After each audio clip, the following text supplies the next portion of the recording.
All right, class. To start off here, we're going to start chapter 8 today. So we're going to be talking about square root functions.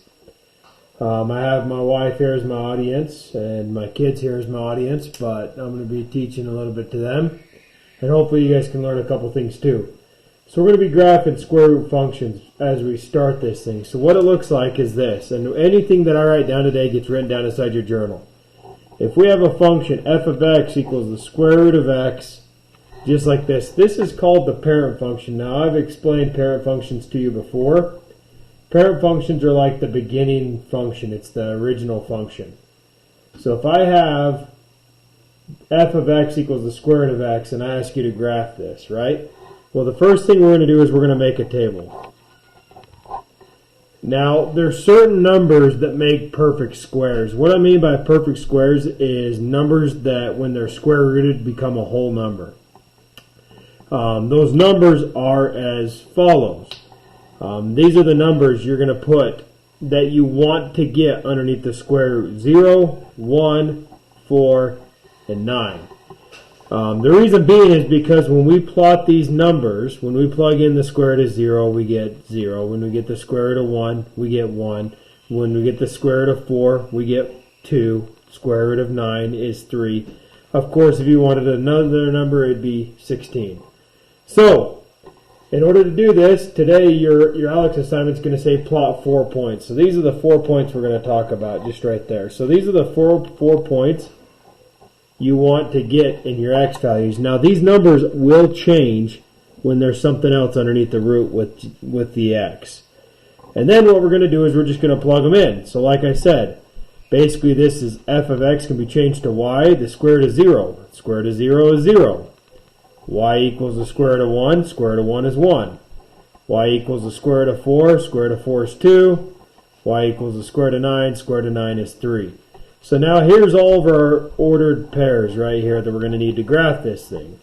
So when we go over here to our graph, and let me make sure, I have to bounce back and forth on my computer here to make sure you guys can see it okay.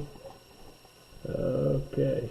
So these are the x values you want. That's what I drew down there. Sorry, I should have slid it down a little. So when we go over here to graph this, notice I made the x-axis really long. There's a reason for that. We'll show you in just a second. Our first point is 0, 0. Next point is 1, 1. Next point is 4, 2. And the next point, 5, 6, 7, 8, 9, is 9, 3. So this graph is going to look like this. Now, and I missed the dot, but close enough. As you guys can see here, square root functions have an end point. So they have a beginning point. They don't continue on both ways. They have an end point and they continue on that way. So that's the parent function of a square root function. Let's go ahead and let's do another one. So now let's just make this a tiny bit harder. Let's say we had, Mom, give me your favorite number between 1 and 5. 3. So let's say we had f of x equals the square root of x minus 3. Okay, here we go. Here's our x and y table. Our values, because there's only an x underneath, our values are going to be 1, 0, 1, 4, and 9. Why? Because they're perfect squares, and we can go ahead and we can get whole numbers back. So when we plug in this, now this is going to look a little bit different. We're going to have y equals the square root of 0 minus 3. The square root of 0 is 0 minus 3 is negative 3. Y equals the square root of 1 minus 3. Square root of 1 minus 3, which is 1 minus 3, or negative 2. Y equals the square root of 4 minus 3, which is 2 minus 3, which is negative 1.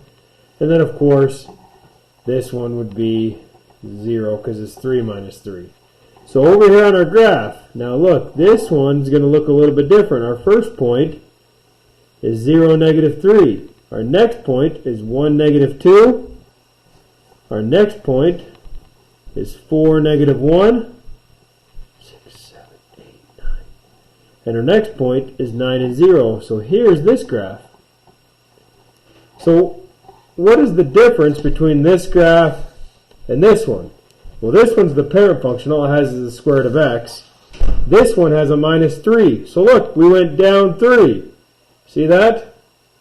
So pretty cool. So this number that's outside of the root determines whether or not you go up or whether or not you go down.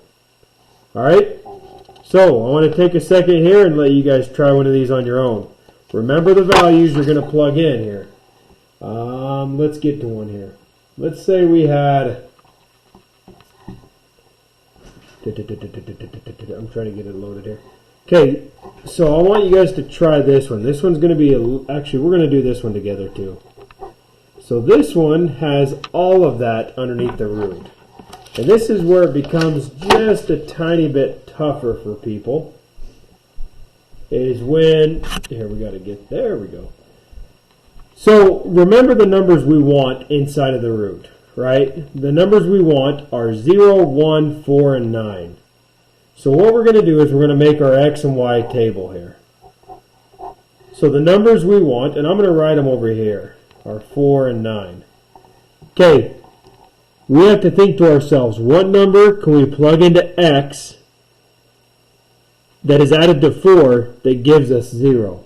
So what number can we plug into x that's added to 4 gives us 0? Yeah, it's negative 4. So our first x value is going to be negative 4. Negative 4 plus 4 is 0. So there's our first point.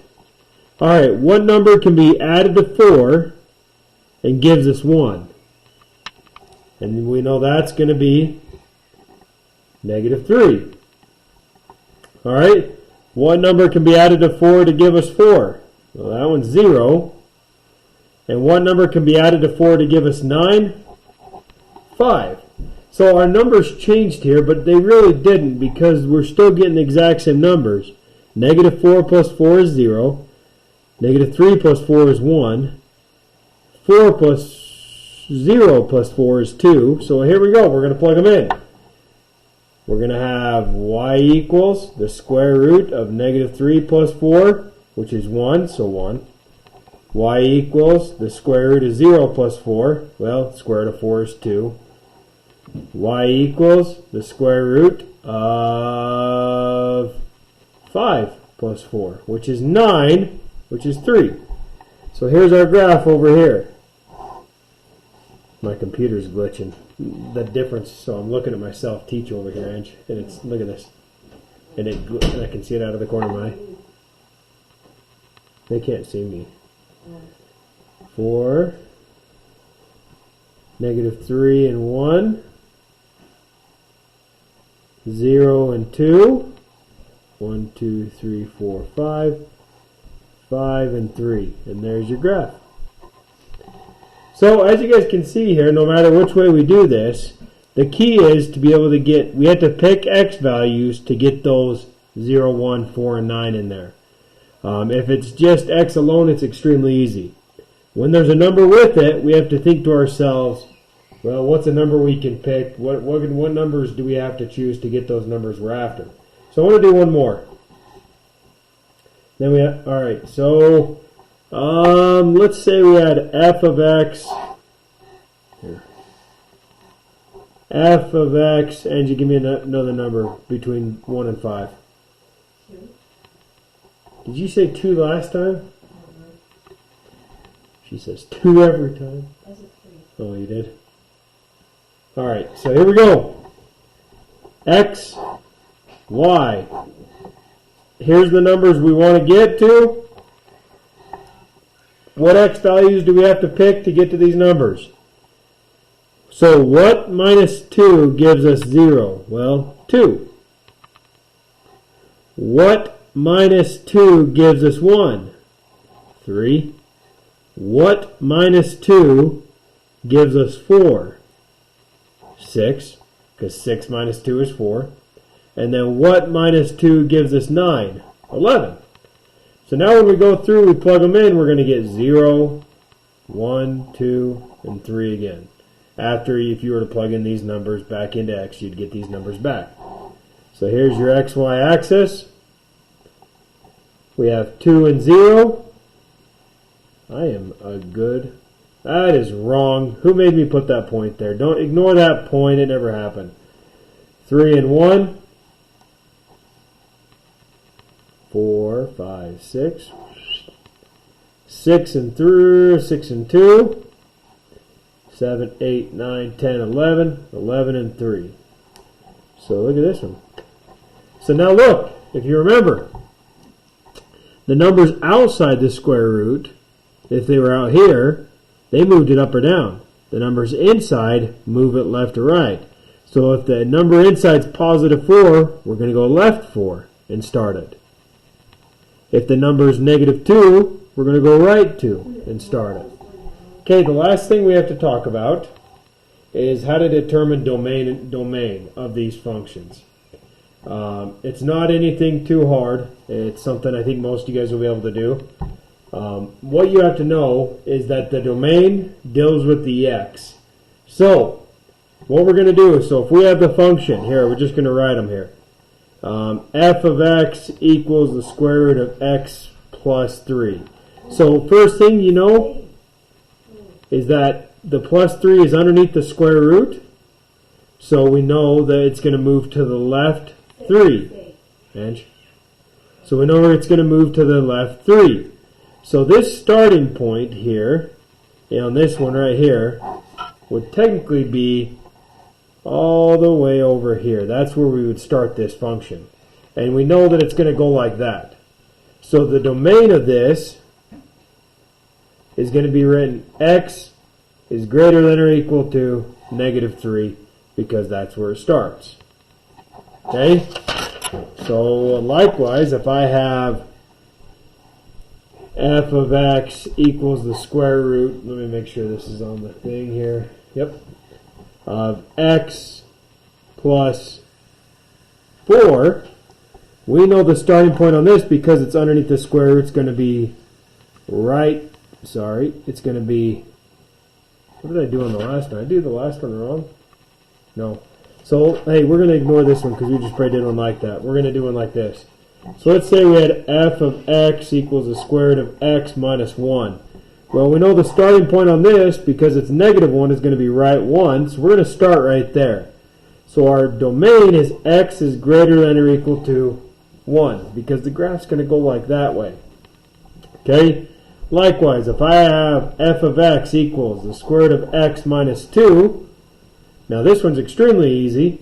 This one, the starting point is down 2 because it's outside of the square root, and we know it's just going to go up. Well, this is technically on the y-axis, so it's just x is greater than or equal to 0.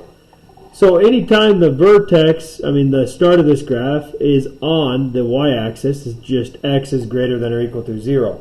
When it's underneath the root and you have to move it left or right, that's when that number changes. But the number out here is just the number wherever the starting point of the graph is. So, remember, hopefully you guys pause this video and put a bunch of the notes inside of your journal. And good luck.